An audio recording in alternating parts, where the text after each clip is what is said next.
What up, everybody? Welcome back to Iggy's Loudmouth podcast, the YouTube version. I know I have listeners that are listening other ways, but this is the visual of Iggy's Loudmouth podcast, and I'm happy to be back doing these. Um, it's been a busy year for me so far. I don't know if you guys know, but I have a podcast, as I said. You can listen to that on Spotify, Apple, uh, Google Podcasts. It's all over the place. So find me there. I do mental health discussion. I do cultural discussion. And I also have a radio show on my local radio, WTC 88.1 FM. So I have a lot on my plate along with other personal things. So it's been a journey this year, but I'm happy to be back doing these for this particular reason. We get to show things in a visual space. You get to see what I'm talking about as I'm doing it. So I have a special guest with me today. What's up? What's up? A solid brother. I know him for a long time. And it's good to have him finally on here. We kind of been talking about it here and there, but the schedule's lined up. So I'll let him introduce himself, and then we'll get going. My name is Gusto. I'm from Chattanooga. Been here for like 20 years, and I'm here to talk to Iggy, my dog, about what I do. Thank you for having me. Of course, brother. And congratulations on everything. Thank you, man. Yes, Thank sir. you, man. Yes, sir. So first off, Gusto. Why you gotta make sure they hear it twice? Well, I got the name Gusto from my homies, Okay. and I always was like doing things like I never did anything halfway. I was like going for the gusto, was like going for the touchdown. Absolutely. That's So- a Southern term. Yeah, by the way. yeah. You're not from the South. You're not gonna know that. I say it all the time. People be like, "What?" Gotta go for it. Gotta go for it. So you gotta say it twice. Yeah. We're trying to go for it every day. We're trying to go for it every day. So that's why we do that. Yeah, I like that. Yeah, I like. It's more yeah. like make sure you hear it. You know what I'm saying? Gotta Like, hear it. Gusto. Yeah. You know what I mean? I might have to do that. Iggy. Yeah. People be getting it twisted around. Gotta here. say it twice, man. You know Gotta what I say mean? it twice. What do you feel about Chattanooga right now, man? As somebody that's been here for so long.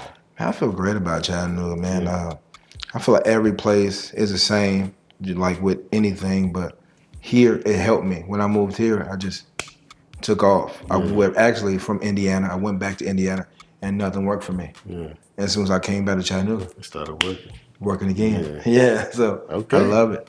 That's how you know. Yeah, that's how what I you mean? know. Yeah. So you've been staying here this whole time. Did you start doing art here, or did you start doing art back home? I was drawing back home. Okay. I was drawing back home. What kind of stuff did you draw?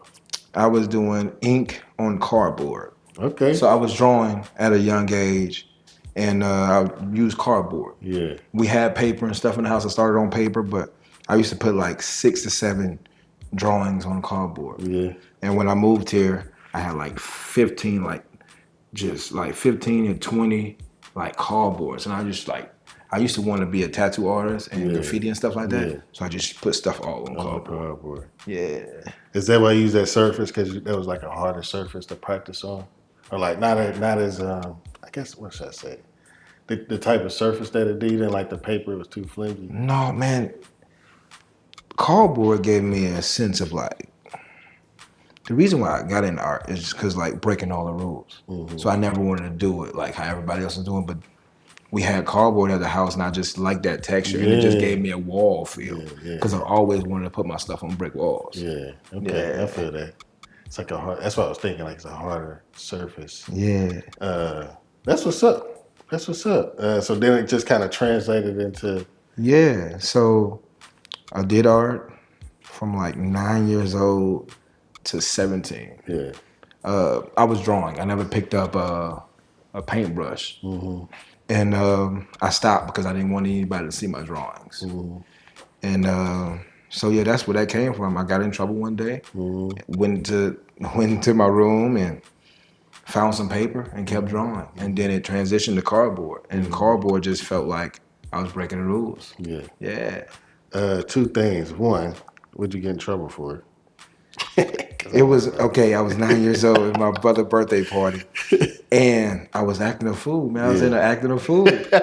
And my mom was a big believer of like, if you can't act right, we're going to put you in a room. You know what I'm saying? So I got upset and I was just like, enraged, and I picked up this paper, and I never stopped drawing. Never stopped drawing. Do you feel like when you say breaking the rules, like, do you feel like that's a significant part of being an artist? Like having that kind of mentality of, I kind of want to break outside the boundaries a little bit. For me, yes. Yeah. For me, yes, because I'm a law-abiding citizen. I'm gonna do everything right. Yeah. But when it comes to my art, and like not many, I don't know. I've been doing this for a while, and when I started, you didn't really see many black people doing it, or wasn't really accepted. Yeah. Because I had a lot of different friends that were like minority and stuff like that, and it's like it wasn't accepted.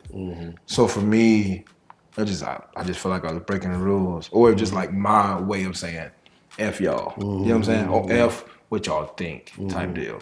Or it was just a way to put my expression down. Really, you know, I'm just like, man, there's just so many things that come to mind when you ask that, but it wasn't. I didn't want to be traditional, and I didn't even know what art was. So I was just like went with what was normal for me, and felt like I was breaking the rules. Why do you think like the idea of art is not accepted in the black community anymore? I'm glad you asked that. Yeah. And going back to the last question, that's why I felt like I was breaking the rules. Yeah. Because I was around a lot of street guys, and like a lot of things that was like street or people breaking the rules in real time. And that's kind of where our culture got to. It's like, you know, if you ain't got your pants sagging, or you know what I'm saying, if you ain't doing what Johnny and them up the block doing, you know, hand to hand or whatever, it wasn't cool. So I think that's where we just fell off track. Yeah. We just fell off track. And I want to say it's the music, but the music don't make no better. I was gonna say this because I feel like the only art space that is like still accepted for a cultural push is the music. And it's crazy because you don't really you'll see some people invest in art a lot, but you even see it now, like you don't see as many people investing in creative cover arts like it used to be. You don't see any many people really investing in creative music videos. A lot of it's the same, like standing in front of the car, fading in and out. It ain't really creative. And we kind of lost that. And the only art place that black community really accepts is music. And I don't know. I don't know why. You know what I mean? Because we have such a beautiful story as a people within other art pieces. Yes. You know what I mean? Yes. I would say movies too, but even then it's kind of like it's a little different with the movies too, because you start to see the same thing, like what we promote. You know what I mean? Husband cheating on his wife, all that stuff. Yeah, it's just like chaos. Yeah, you chaotic TV. Yeah, that's what's invested into the community. For sure. It's kind of crazy to see. So, how do you use your art to express yourself? I know that's like a basic question, but I think each artist obviously wants to define that in their pieces. And so that's why I asked you that. No, that's a perfect question, honestly. Yeah? I love that question, because for me, in my art, my expression, I got to the point where I feel like I have to paint every day. I feel like I have to paint every day. And my expression was very negative when it came to art and everything like that. What I used to express was like so negative, and it like came from a different place, a low vibrational place. But I told myself, like, after a while, let's paint when we're happy. Let's paint when you know what I mean? Let's do something different. Yeah. So my expression, even through these paintings I brought today, like when I use spray paint, that's a rebellious side of me. You know what I'm saying? Because like, you gotta use your ID to ride spray paint. You know what I'm saying? So they want you to have that. So and it's so many different ways I express myself through art, happy, mad, or sad, but I express it every day. Even after this podcast, I'm gonna paint about this. I paint about work or whatever. You know, so anything and everything, even music. You know what I'm saying? So and it just keeps me going. And then like putting it in front of people, it's very interesting to tell people like, hey, this is what I was thinking, this is how I feel, and whatever, or to see how they. Yeah, I was gonna ask, do you whenever you do like a show or you're showing a piece. Do you make it a point to try to get them to see where you like how you did it, or do you kind of sit back and see what they receive it as, and then be like, that was close, or that's interesting because I didn't see that, but now I see it. You know what I mean? Do you ever do that? All the time. Yeah. All the time. So when it comes to my art and me doing this for a minute, when I present it in front of people, you'd be very surprised. People just come up to you and just start talking about it. You just start talking about how the piece, how that makes them feel and what they see. And I'm not going to you 100% of the time, I'm not in that space that they thinking about whatever. Or sometimes I do, and it's like, sometimes I do subconsciously be in that space, but it's like it's not as intense as the eye of the beholder. Sometimes, yeah. I think that's cool, man. You know, just to be in a different space and then you present it and somebody else sees it totally different than the space you was in. Yeah. You know what I mean? Like that's what makes art crazy cool to me. And that's my advice to artists. Yeah. Show it. Yeah. Take it outside, show people. It don't have to always be for sale and things like that. But when it comes to talking about my art, it just easily flows. Yeah. And I feel like every artist should show their work. That's good advice, actually. Just to get a fluidity of, okay, this is what this idea brought. You know what I mean? Yeah. Let me bring that back and maybe express it in a different way. Yeah. So I think that's great advice. Yeah. Do you think there's a direct connection between art and mental health? Yes. I got into drawing and painting because of mental health. Yeah. Yeah, it helped me slow things down. And even it showed me that I was capable, that I was somebody and I can be heard. So it did a lot for my mental, even because when I got into it, I stopped hanging out with friends. I was in a completely crossroad at that time. So I needed painting. I needed something to feed me and make me see myself. So yeah, most definitely. That's why I got into it. How do you think it shows yourself or shows a person themselves doing something like that? Man, in many different ways. Yeah. In many different ways, because like if you do a painting, that was I've actually showed paintings for my first art show about my mother, and I actually like expressed like what I was going through them paintings, and I actually made people cry. You know what I'm saying? And I'm actually still have my work or still see work that makes me instantly feel something. Yeah. That's what's up, man. Yeah, I think any kind of art space is a form of mental health. I definitely hear you saying like, this is how I found myself. This is how I communicate, because you have to do it every day. Yes. So it's a way of you communicating to yourself more so than everybody. I think that's probably the coolest thing about you, for sure. What you're saying is It's like, more for me. It's yeah. more for me. Yes, I want to show it. Yes, I want to get people's to buy it and stuff like that. Yeah, that's cool. Yeah, it's cool, but this is for me. Yeah, and I'm just giving that to y'all because I'm running out of space. You know what I mean? And the craziest thing about it, thank God for it. Thank God for it. Like I'm truly, truly blessed with, but that people actually want to buy my art or look at it and things like that. Because like you can do a sad piece or any type of piece, and it's like this person wants this piece. Yeah. You know what I mean? And it's like you'd be surprised, like they want to hear what was going on. And sometimes you have to tell them what was going on so they can feel it.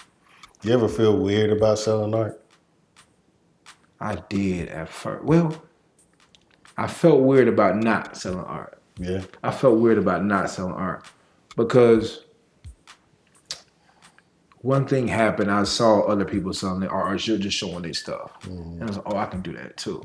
You know what I mean? Type deal. But I don't feel weird about it. It's more like showing it, just showing people like what I do. Because I cook for a living, and I would have been a doctor. I would have drove an airplane. I would have done anything to buy art supplies. I've actually went a whole summer without paying my light bill just to buy art supplies. You know what I'm saying? So like seriously, I'm very, very that man. And it was Walmart art supplies. This is when I first started. You know what I'm saying? So it's very therapeutic for me to show people. Like I had to, like, because I stopped because I didn't want to show people. It's like they see us, they're gonna see us. So I might as well be happy, happy about it. So yeah, man, that's what's up, man. That's a grind. Yeah, That's a grind, brother. And Do I feel weird about selling my pieces? I sold my pieces off the wall to my friends. I had collectors that were my friends before I even got here. And I've sold to everybody at my job. You know what I'm saying? So it's just like, it just happened naturally for me. I think if it's natural, I feel Yeah, that. it Yeah, if it's happens. natural, it's not really nothing to feel bad about. Somebody No. comes and say, "Hey, I'm willing to pay for this." You know, all right. You know what I mean? Like that's not what I did it for. It's just different levels of it. I've sold paintings for $5 and went and bought art supplies for $105. You know what I'm saying? Because it inspired me so much. You know what I'm saying? That somebody actually saw me. You know what I'm saying? So That's yeah. what's up. Yeah, I'm glad you say that because I feel like a lot of times people get in the art space and I feel like it's an interesting dynamic in that. You know what I mean? Like selling something that is supposed to mean to kind of go outside of that. You know, be free or be something that you're expressing.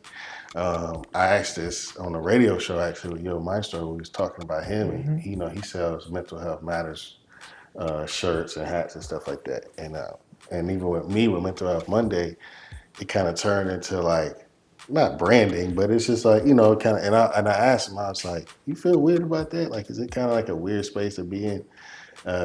He was like, "Not really, because it's it's a way of people seeing it and acknowledging that." So I'm glad you said that. You know what I mean? Because I think if you're in that space where you're, even if it's selling it, I don't think. I heard No Malice just say this about this actually. I don't know if you heard the clips out about it, but it's hard. Can't put it down. But he said like he was talking about money and he was saying like money is not, it's good to have money. It's the love of money that can be the evil. You know what I mean? But money itself is not evil. It's the love behind it. What are you willing to do for it? And that's how I feel about that. Like you selling your art for $5, it's from your heart and it came naturally. So that's not a bad thing. You know what I mean? So I'm glad you made that statement. And talk about No Malice in that Clips album, great album. But Malice he said something as well. He said, "Let your mess be a message." You know what I'm saying? So the mess and everything I'm going through, whatever, like what I was going through, is like it's my message. And honestly, I feel like selling art, my purpose has been to be in the community to show other kids that they can do it too. Yeah. You know what I'm saying? Because like me, if I would have saw that when I was younger, oh man, you know, a black dude doing this thing like that, I'm like, damn, okay. Yeah, we didn't really have a lot of Nah. we didn't really have a lot of, definitely a lot of artists that were within our space, you know what I mean? How you, speaking of that, this is one of the questions for sure. How do you feel about that? Like art getting removed in schools, art getting removed in like, you know, not as important of a academic space in schools or even within culture, like we just talked about. Like it's not even part of the culture really anymore. How you feel about that, man? I feel like it's definitely something we need to talk about more. Yeah, I feel like we need to highlight that more around the world in the community. And if they do ever bring art back, I feel like they should bring it back as an expression instead of starting like when I was younger. Believe it or not, I hated art class. Because they gave us a form, and that's another reason of like why I like how I create is like they didn't teach me that, so therefore I feel like I'm breaking the rules. You know what I'm saying? Because I did an art project one time and I drew my face, I painted my face green. You know what I'm saying? So, but if they bring it back, I want them to do it more of an expression. I like that. Yeah, and I feel like they need it. We need it. I think there's certain maybe techniques to teach within art, but outside of that, using that expression. My art teacher, I didn't really like art until I got my high school art teacher. And my high school art teacher, she's actually an artist around here. She sold some pretty solid pieces. And I tell her to this day, she did a showing probably a couple of years ago, and I went and saw her. And I tell her to this day, you are the best artist because she taught me how to do decent art. I am terrible. And she made my art look decent. I actually had people, when we had to show our pieces, I actually had people walk through the hallway and be like, this is pretty good. I was like, I used to tell her, be like, I don't know how you did it. Because ever since then, you're not in my life anymore. Arts went right back downhill. I can't draw. I can't do the coloring correctly. But for some reason, when you were in my life, you got me there. So Shout out to all the art teachers. Yeah, shout out to all Miss the art teachers. Washburn. Yeah, shout out to her. I talked. I'm still Facebook friends with her. Oh, It's pretty nice, cool. nice. Yeah. So I talked to her here and there, but yeah, I try to keep it. Actually, that's something I try to do. I try to keep in touch with like all the teachers that I actually influenced my life. Wow. Yeah. I think I've got most of them on Facebook for sure. So that's been pretty cool. And that's to piggyback off what you're saying. I never reached out to any of my teachers. Yeah. But like at my pop-ups, they might end up there, or they might They been pulling up. They been, they hit me up, they pull up. You know what I mean? And that's crazy to see. Yeah. Yeah, that's crazy to see. Yeah. It's crazy when life kind of turns around like that. Yeah. You know what I mean? Yeah. I've even had that happen with like my history teacher. He's a genius when it comes to history. I don't know where he pulls these dates and stuff he remembers from, but he's on my Facebook too, and I even get into like some debates with him, and I'm like, it's you know what I mean? It's not like it's even this. Like he's like that. Like he likes intelligent conversation.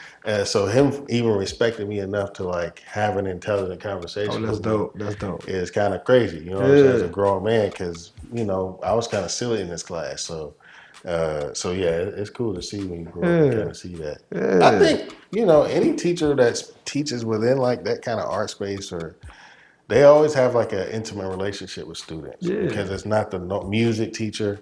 It's not the normal class. You know what I mean? Like you kind of have a little bit of space to create. So I agree.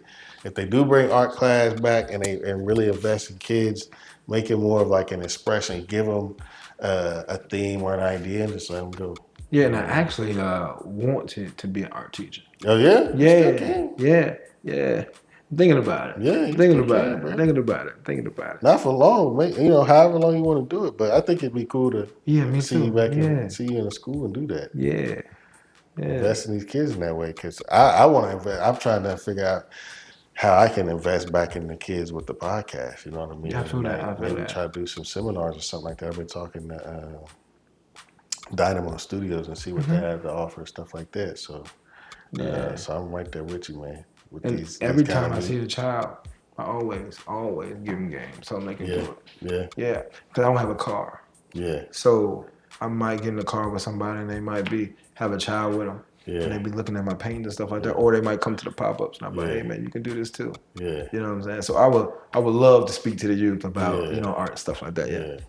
That's what's up. Who are your inspirations? Do you draw from anybody, or you just kind of draw from yourself? Yeah. And I draw from everything, man. Music. Yeah. The cameraman, everybody that's doing something, man. Like everybody that's doing something positive. But my number one inspiration is my mother. Yeah. She passed away a couple of years ago, but before I was painting, she always bought me paint. And like even I was like building cardboard houses back in the day when I was drawing. It was just always creativity in the house. And I have a painting from her one time, and she can paint. She never painted anything like that, but she's a very creative woman. So yeah. But I draw from the culture. I draw from everything. I draw from everything, brother. Anybody doing anything good, I draw from it. You know what I'm saying?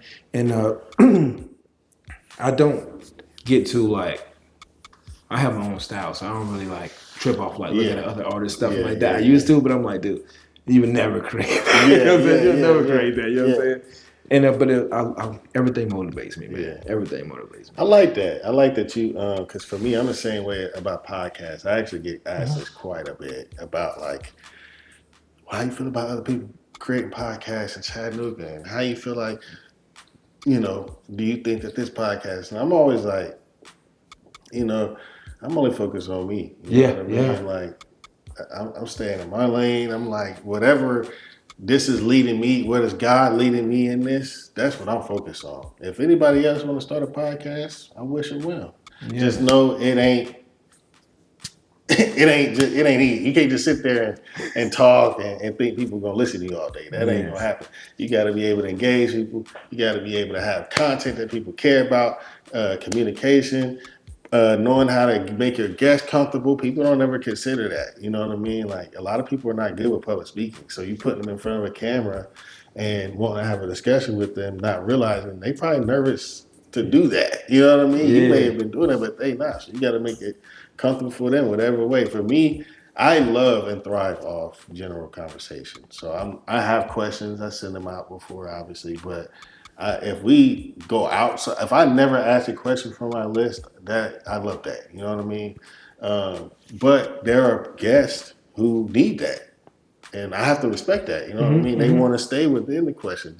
They've looked at the questions I sent. That's how they communicate. That allowed them to get ready for the show. Yeah. So that's kind of how and you got to know who you bring it on too. But that's kind of where I just fall back, and I'm kind of like, we'll see, because I've been doing a podcast since 2019. It's been a long time. Congratulations, man. Congratulations. So thank you. But that's why I kind of sit back. I'm like, we'll see in the next couple of years where they at with it. 2 or 3 years, if they didn't figure out this ain't just for games. It's a lot of time.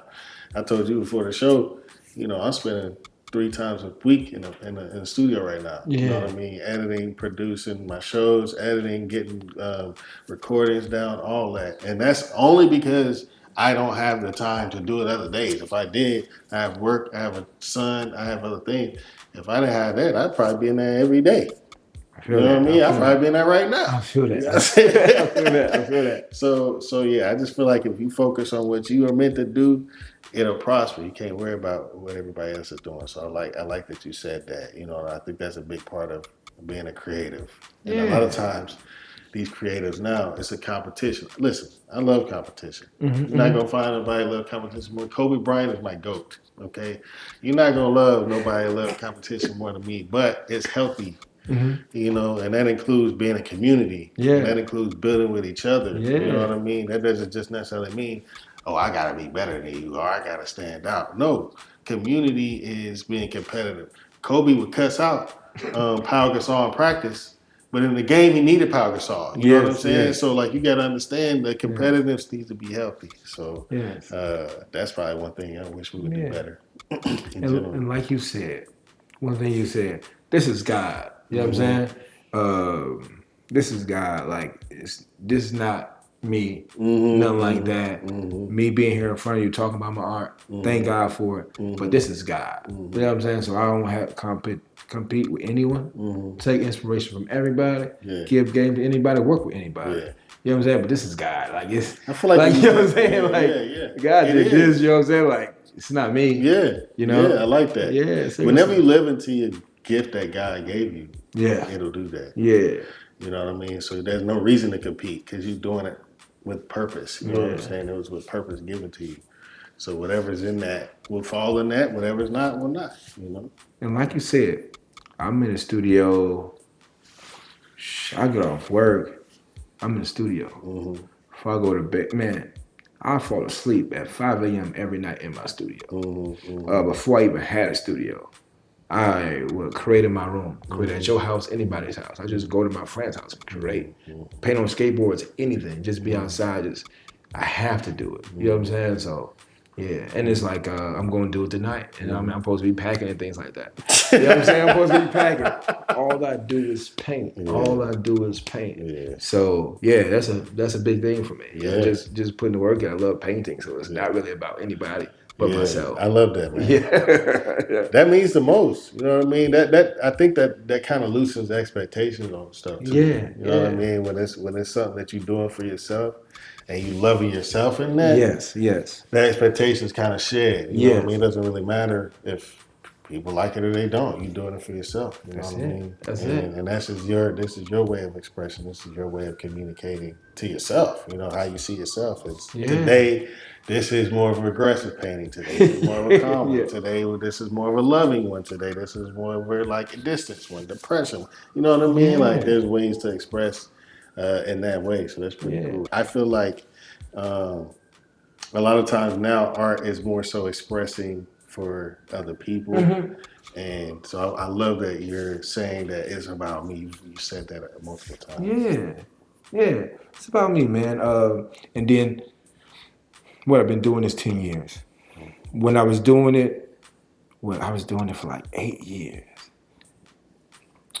So I started painting when I was 25. I'm 37 now. I started painting when I was 25. And it was It was garbage, man. It was garbage. It was garbage. Like it was, you know what I mean? Not that I didn't like it, I enjoyed it. Yeah. But like looking back, like one of my things in the studio was like always looking back at my old drawings, all my old paintings and stuff like that. So doing it so much, I realized I got better. Yeah. You know what I'm saying? I realized I got better. When I got better, when I started getting confidence and started seeing that was getting better, I was like, look, let's do more things. Let's broaden our horizons with it. Let's not just stay in a box. So yeah. That's what's up, man. Yeah, I think communicating with that idea, with the broader horizons, like let's get outside of the box. Yeah. It's cool. I can definitely tell that you kind of use that's some of what you express in your art. I've always been able to tell that whenever I see a piece, I'm like, he definitely trying to like bend the boundary. Yeah, trying to do it about it. Yeah. I like that. You Yeah. know what I mean? This show is called Loudmouth Podcast for a reason. So I like to bend the boundary a little bit too. I've been, a couple of times I probably did a little too much, but it's okay. You know what I'm saying? So I like the rebellious. That's why I was always kind of drawn into what you do, because I like the rebellious. I like kind of going against the grain. You know what I mean? Being different. Yeah. I didn't grow up around as much of a street environment as you did, but I've always felt that way about that, even when I was running. Like, I've always been like, man, I'm going against what everybody else is doing. You know what I mean? I remember when Forces was hot, and I got these Pumas, and it was white and blue. The stripe on the side was blue. And they were clean white. I remember wearing them to school, and I got roasted for them because everybody's wearing Forces. Man, now look, everybody wearing Pumas. You know what I mean? Crazy story. Yeah. I got the same story. Oh yeah. I went to Tanner from 6th grade to 12th grade. Yeah. Everybody had on Jordans. Yeah. To the point where they used to bring their brand new Jordans in a box, and like they just bring them. Like, man, it was crazy. That is wild. But for me, and then like the other one was Nike. Yeah. And it was Forces back then and all that when they started doing all that stuff. But me, I chose Puma, man. Nobody was rocking Pumas, man. And it's a nice price for suede, all that like custom leather and stuff like that. Yeah, man. So I remember I did New Balances too. I was rocking New Balances. I won't say that was all me. I pulled that from DC. I had some homies from DC that I went to school with, and they wore Balances. And, we didn't wear no New Balances. So like that's when I picked up on it. Was like, hold up. Like that's like they Jordan up there, real talk. They wear Jordans, but I'm just saying like that's like kind of they go to, yeah. So I started wearing them down here, and I remember being like a thing. You know what I mean? Like, you wearing New Balances? Who wearing New Balances? And now look, everybody on New Balances. I'm going to Walmart buying Avia shoes for $20. I was wearing New Balances and running shoes back in the day. Y'all clown me for that, and now look. You know what I mean? So who's ahead of the game? But. That's what I think art is. You know what I mean? I think it gets lost. Even in like fashion, like it should be expressing yourself first. Yes. You know what I mean? Yes. And I love that you do that, man. I really do. And that's what's amazing about the journey, man. Just being myself, express myself, and be able to go out to the community and say, hey, this is me, Yeah. And like I said, I have a job, but when I'm out doing my art shows and things like that, I love being seen as a painter. What's the most rewarding thing about doing the shows? The kids. Yeah. The kids buying my art, or them just being amazed. Mm-hmm. Yeah. I actually started back doing my spray paint work because of a kid. Yeah? Yeah. He didn't want to buy the painting because he was like, I said, I did this painting in 2013. I don't do this style anymore. Mm-hmm. He said, I don't even want to buy it because I don't want you to forget where you started. That's a kid that said that? Yeah, a kid. Little kid. So, that's so hard. Yeah, little kid. So it's like the kids, man. Crazy stuff, man. The kids. I do it like, I love the kids, bro. I love the kids. That's what's up. Yeah. Hey, he gave you, that was God. That was definitely God. The kids. Kids man. will say stuff. Yeah. My son said something the other day. So we were riding there's a carnival right now going on in Chattanooga. So he wants to be a firefighter. And so like he's got a fear of heights, which his dad does too. Okay. So I told him like, if you want to be a firefighter, you're going to have to work on that. You know what I mean? They work up at high altitudes, and so getting on the rides kind of was like his training a little bit. So we got on like the high swing set, And it was the first time getting. He was doing good. We did the Ferris wheel and we did the pirate shit, but he didn't want to get on the back. We did the middle, but it went up pretty high. He getting there. He getting there. And so we got on that, and he was doing good before, but that one for some reason had him shook. So he was crying or whatever when we was getting to the top. The pirate shit. You have the. No, this was they have the chain swings. One of those. Oh, wow. So this one went up pretty high. It's probably about as high as the Ferris wheel. Oh man, close to it. Oh yeah. And so we got up there, and I was telling him like, they got the bar in front, so I was trying to tell him like, Zion, he was holding my hand. I was like, Zion, hold on to the bar. It's a little more stable for you. He was like, yeah, but I don't want to let go of your hand because if I let go, I feel like I'm by myself. It's like a nightmare. Wow. I was like, well, I definitely hold your hand. Wow. You know what I mean? Like, so kids are saying some deep stuff, man, to get you back right. Because I didn't even think about it like that. Like he up here with his dad, gotta make sure his dad up there with him. You know what I mean? There's certain things he can go through by himself, but in this moment, he needed his dad. You know what I mean?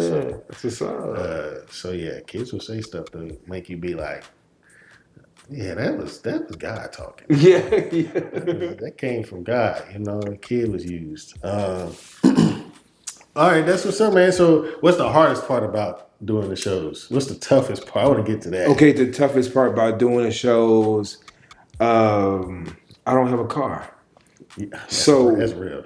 So I have to do XL lifts for my tent and chicken wire, my painting and stuff like that. Yeah. But even when it comes to that, man, I'm always daydreaming. So it's like I'm ordering car service. You know what I'm saying? I'm about to go to this show, sold out, whatever. But man, sometimes people don't talk to you. Working with other artists, because I like to have group shows and things like that. Working with other artists, it might not line up to the point where, like, I'm super fired up and I want everybody to win.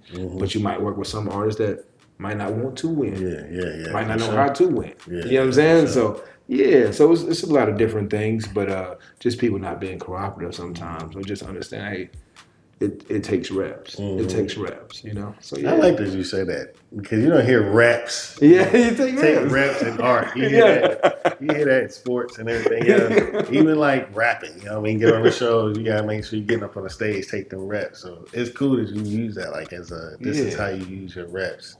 I know we were talking before the cut back in, but you said you do your own shows. Yeah, it's all you. Yes. What made you start wanting to do that? So I've been doing my own shows going on 5 years. Like I said, my mom passed away, and I was talking to my boss on the phone. We was getting everything situated for my mom's funeral. And I asked him, hey, do you mind if I have an art show in our event space? Yes. So that's what happened. You know what I'm saying? So that's how it started. It was just like, and even when I asked him in that moment, I was standing in the yard. I'll never forget it. I was at my mom's house. And I felt like the sun started shining on me. Yeah. You know what I'm saying? Like, this is what you're supposed to do type deal.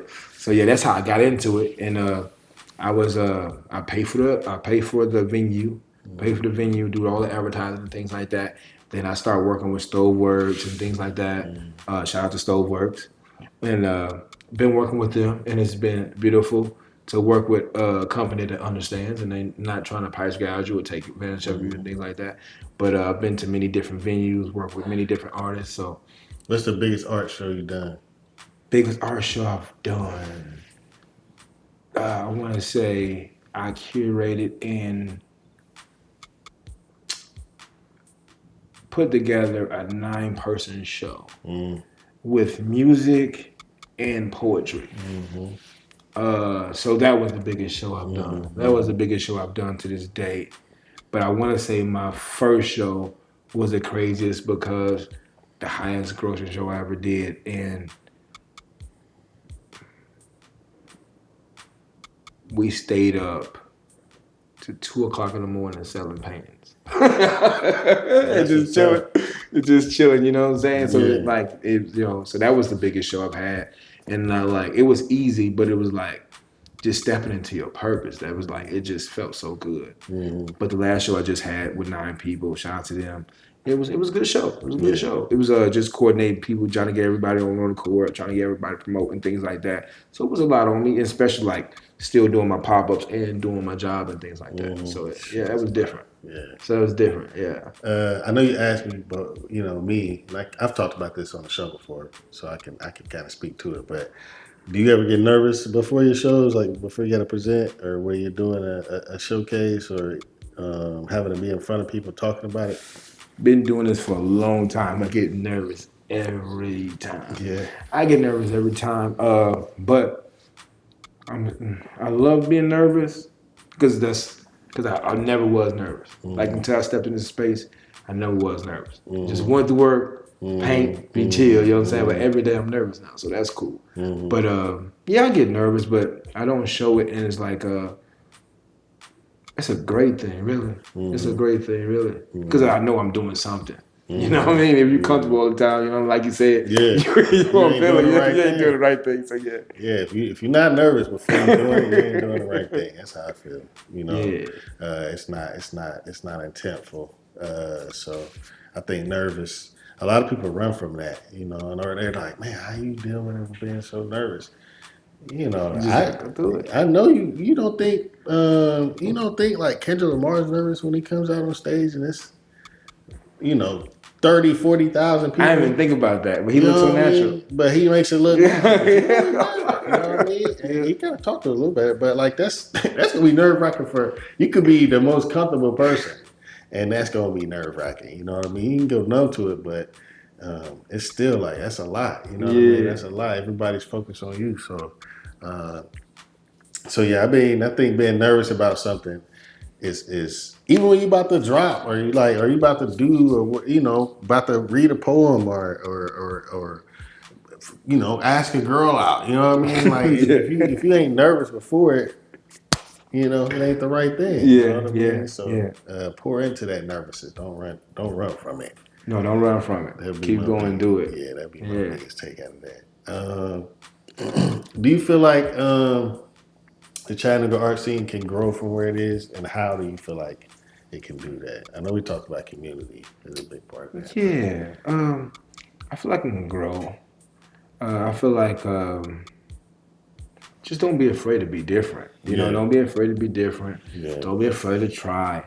I feel like, I'm gonna put myself in this, but I'm not afraid. But I don't feel like people push themselves enough, or like understand that they have the potential. I'm like, hey, this is me. This is what I'm doing. So I feel like they can grow it that way, and helping each other, Just like we all gonna be different. We all gonna be doing different things, but big people up, shout out to them. You know what I mean? Like, hey, I'm glad I'm glad I'm not the only one doing this. I'm glad I'm not the only one doing this. You know what I'm saying? We got variety, and that's why I start having group shows because it gives the people variety. Yeah. I think we have a great city for that, but it's just going to take the right people and the right energy and the right community to propel it. Yeah, we have to listen to each other. We have to listen to each other. Like I said, I'm motivated by everybody. You know what I'm saying? Anybody that paints, raps, anytime somebody drops some music, anything like that. So I feel like instead of competing with each other, or like, oh damn, they did this, and like, oh damn, they did that. Let me get in the studio. Yeah. Let me put this paint out. You know what I'm saying? You know what I'm saying? So yeah. Whenever my homies drop, like my brothers, and as soon as they drop, I hear something like, man, I gotta get in the studio. Yeah. That's how it really be. And that's healthy. You know what I'm saying? That's healthy. You know what I'm saying? Yeah, that's supposed to be like that. Yeah. All right, well, we'll wrap up the sit down, but we're about to talk about some of these art pieces back here that Gusto has completed. And then that'll be it. So we'll see y'all in a little bit. What up, everybody? Welcome to Iggy's Loudmouth Podcast. We are back again here with Gusto. We've had a wonderful discussion about art. And one of the things I want to add to the show is kind of like showing whatever whoever's on about what they do. So I wanted to use this show toward the end to highlight some of my brothers' artwork here, let them talk about it, and go from there. So we'll start out with the first piece. Do you want to talk about it first, or do you want to ask like what I think about it first? What you think? I want to know what you think about it first. Right. So it's good energy for sure. I definitely feel a little bit brighter when I look at it. The mountains are cool. I like that you focus on more of a brown look and not a green look. I'll ask you about that when we get to it. The sky is cool. It's a little empty. I find that interesting. Yes. And then, is that a balloon? I guess I would take that as a balloon. This is like That's some the sun? like red moon type deal. When Red the red moon. moon was going on Okay. and all that stuff. Yeah. Okay. So it's a moon. Okay. Yeah. All right. But yeah, I think, like I say, it's a brighter energy. But then we kind of look deeper. It's like a little emptiness. You know what I mean? There's some emptiness in that. But I do think there's a beauty in it too, as well. Yes, sir. So, Sir. Appreciate you for that. For sure.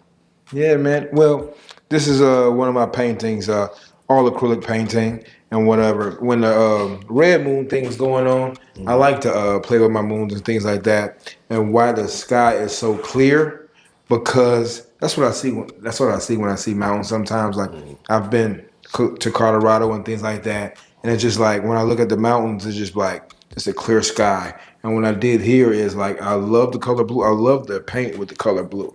But what I did here, I have a paint roller with no roll on it. So that's what gave it the texture and all that stuff. Yeah. I was wondering why, like, the streaks where that was coming from. Yeah. That's a paint roller with no roll on it. Okay. You know what I'm saying? And I use my fingers and all that stuff like that. So I like to play with it. But down here at the mountains, it's more of like a Colorado type feel like that. California, something like that. Like not always a Green Mountain type deal. How'd you put the color on? Like, My hands. Yeah, I was thinking. My hands, a palette knife, and paper. I was actually putting paint on paper and just smearing it. So just doing all type of different techniques. Okay. Yeah. And does it have a name? yes, I love mountains, man. That's the name of it. I love the mountains in Tennessee. I love the mountains in Colorado. I love the mountains in California. So that's what this was inspired by. Yeah. Okay. Yeah. All right, for sure. And I always wanted to paint mountains, but I always want to learn how to do things in my style. Yeah. You know what I'm saying? Put my spin to it. Yeah. So this is that. Okay. Yeah. Is that more like a Colorado mountain look or Yes. Appalachian mountain? Okay. Yeah, more of a Colorado look. So it seemed like to me. Yeah. Okay. Yeah, to me. You know what I'm saying? That's cool. Yeah. That's cool. All right. Yeah, for sure. Yeah. All right. This right here is my new piece right here. What you think? All right. So this is definitely a lot more going on than the other one. The balloon obviously sticks out. Yes. I think for me, when I see it, it represents like releasing, just because of how the mountains are underneath, obviously, so it feels like it's coming away, but also like it's a little more chaotic, and I feel like that is the only calm part of this. You know what I mean? So I feel like that's like a release from some stressors, maybe. I feel like I find it interesting that you created so much white up here, and then in the background you got looks like you might use spray paint behind it, and then obviously you incorporated the mountains again, which is cool. And I like that you use brown for the mountains. That's twice now. Why do you use brown? That's a natural mountain feel to me. Yeah. When you talk about mountains, that's what I see. All brown mountain. Yes. Okay. Yeah. Yeah, for sure. Why the particular color for the balloon? Is that with reason, or is this kind of? Well, I wanted to go different with my balloons, but when we talk about the painting is away from chaos. Yeah. You know what I'm saying? Away from chaos. And I just finished it today. And the air balloon color, night. So I do this thing with the Halloween color. And it's like nightmarish type deal. You know what I'm saying? So it represents like nightmare, but this so basically we got a chaotic background, we got the mountains, and we moving away from chaos. And sometimes people fear is moving away. You know what I'm saying? Like, so that's what that is. Okay, I like that. Yeah. I like that spin. Yeah. Like the fear is kind of leading them away. Yeah. That's cool. Yeah, or you just leaning into the Or freedom. you leaning you like letting it take you to the freedom. You know what I'm saying? That's kind of what we was talking about with being nervous. You know what I'm saying? Like allowing that fear to kind of lead you to what you're supposed to be doing. So that's what that is, man. That's cool. All spray paint background. We got the acrylic with I use cups, I use lids, and I use the paint roller with no roller again. Okay. That's my favorite tool. All right. And air balloons, for me, I'm afraid of heights. So it's always like, So that's another fear. yeah, it's a fear element to it. You know what I mean? But it's like embracing that fear. Yeah. And just moving away, moving on. You know? Yeah. Yeah. All right. Yeah. Cool. Yeah, I'm afraid of heights too. Yeah. As I said, I did a hot air balloon. They did a festival probably a couple years ago. Yeah. And me and my son did it. That was one of the things. Y'all went in one? Yeah, we didn't go all the way up. Yeah. They only let you go up. They roped it down to where you only got up to a certain point. Yeah. But we might do one for real. Heard that. Yeah, we might do one. I'm gonna be scared. That's really what I done done. I ain't done it yet. I ain't done it yet. I already know I'm about to be scared, but I'm gonna tough it out, especially my son. Yeah. Tough it out. But no, this is dope, man. I like that. I like the release aspect. I like that you can kind of feel that. You know what I mean? Yeah. It's kinda like, and because, like I say, it's so highlighted. It feels like it's the only like calm part of the painting. You know what I mean? Yeah, because right now, what I'm going through, like my goals, my dreams, man, all this stuff is scary sometimes. And it's very chaotic. I have a job, I have all these friends, all this stuff going on, and I'm still remaining to try to like move forward. Yeah. You know what I'm saying? So that's what it is. That's what's up. I like it. Yeah. All right, for sure, man. All right, we'll get to this last one. It's always grinding dollar T. So I started this. This is all spray paint. Yeah. It's all spray paint, and what I do is, so when I first started, on my birthday, I used to spend like $400 to $300 on spray paint. You know what I'm saying? And I come up with these characters. I want to have a cartoon one day and things like that. So I come up with these characters, and they're just a symbolism of like different sides of me or different people I know and things like that. Yeah. So yeah, this is dollar T. Always grinding dollar T. All right. And that's what we do around here. We always grind. We always push it forward. So, Is there a reason why that? Because it look like Cousin Skeeter. I ain't gonna lie. Yeah, I can see that. And I forgot to ask you what you thought about this one. Yeah, So, you know what I'm I saying? was about to say. So it looked like Cousin Skeeter. Yeah. Definitely got money on his mind. I feel that. He got the cash in his eyes. I definitely like the spray paint look. It definitely gives it like a pop. You know what I mean? Yeah. Like the expression is more so. Yeah, it's like raw. Like it's a raw look. Yeah. And then you definitely accentuated the teeth. Yes. You know what I mean? To make sure you knew the money and the teeth go together. That's Yeah, and my characters sometimes come with gold teeth and things like that. So Okay. it's just a different part of me. I probably never get gold teeth. I probably never have a face tattoo, but I put them in paintings like this just because, like, that's my expression and the stuff I would do. You know what I'm saying? Yeah, a different version. Yeah, different version of me. Yeah, All right, that's what's up. All right. Well, what was the name of this? I didn't even ask the name of this. Away from Chaos. Away from Chaos. Yes, and this is my newest piece. It's just me fighting, man. Just fighting through the chaos, man. It's I like the names, bro. yeah, I have a job, man, and it's like I work 50 hours a week almost, and I'm a manager. I'm on call, and I paint every day, and I used to run a pop up every day, like, you know what I'm saying. I'm trying to do art shows, so it's just so much things going on around me, but I'm remaining to like go higher. Yeah, stay focused and aim higher, going to the next level. Absolutely, man. I love it, man. I love it, man. Keep grinding. Good luck to the journey ahead, and yeah, I'm excited about. I bet you this piece is you're gonna definitely sell that joint. Oh yeah, most definitely. And I appreciate you for having me, brother. Absolutely. I wish I could do this. I can't. You know what I I wish mean? I could do what you do. You know what I'm saying? I can't. This would be like that. Shit would be terrible. Like, ugly ass, you know what I mean? Balloon or whatever. So appreciate you coming on, man. Yeah, man. Where can people find you? Gusto Art on Instagram, Augustus Geiger on Facebook, and I'll be dropping to YouTube soon. But I post daily on my Instagram and my Facebook. Can people buy from you online? Yeah, always hit me up, DM. Every painting that you see is for sale on my Instagram, and I post daily. All right. For sure. Yeah. Well, y'all know you see that, so you can buy that if you want it. Hit me on Facebook, Instagram. Yeah, so Iggy's Loudmouth Podcast. Make sure y'all follow me on YouTube first. Iggy's Loudmouth Podcast. Subscribe. Then when you do that, go to Spotify, go to Apple Podcasts, subscribe there. Then when you go there, go to WTC.org and follow me there for the next radio show. I'll see y'all next time. Peace.